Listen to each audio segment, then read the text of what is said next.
இயேசுவின் காதல். ஒன்றுக்கும் உதவாதவள் என்று அநேகர் அவளை வெறுத்தனர். ஆனால் ஏனோ அவள் எனக்கு விசேஷமாக தெரிந்தாள். தன் இயலாமையும் தன் நிறங்களையும் குறித்து அவள் அழும்போது நான் சொன்னேன், கருப்பாயிருந்தாலும் நீ அழகாயிருக்கிறாய், நீ எப்படி இருந்தாலும் எனக்கு நீ அழகாயிருக்கிறாய் என்று.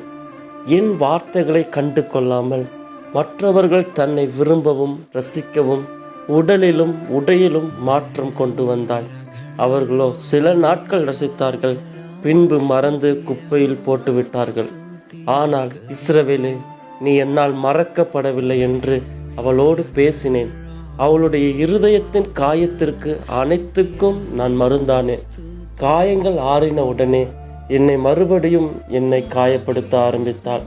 யாரை திருப்திப்படுத்த முடியாதோ அவர்களிடமே சென்று தன்னை புரிந்து கொள்வார்கள் என்று தன்னை நியாயப்படுத்த முயற்சித்தாள். அவர்களோ வழக்கம் போல உன்னை ஏளனப்படுத்தி அதில் குளிர் காய்ந்தார்கள். நான் உன் அவமானங்களை மறைக்க உன்னிடம் வந்தேன். நீயோ உன் குற்ற உணர்வால் இனி எப்படி பேச முடியும் என்று ஒளிந்து கொண்டாய்.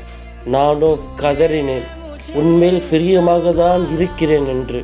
நீயோ புலம்பினாய் உன் பாவங்களை நினைத்து. எனவே உனக்கும் எனக்கும் இடையே உள்ள பாவத்தின் வலிமையை விட பல கோடி மடங்கு என் அன்பு வலிமை அதிகம் என்று காட்ட என்னையே தந்தேன் சிலுவையில் உனக்காக.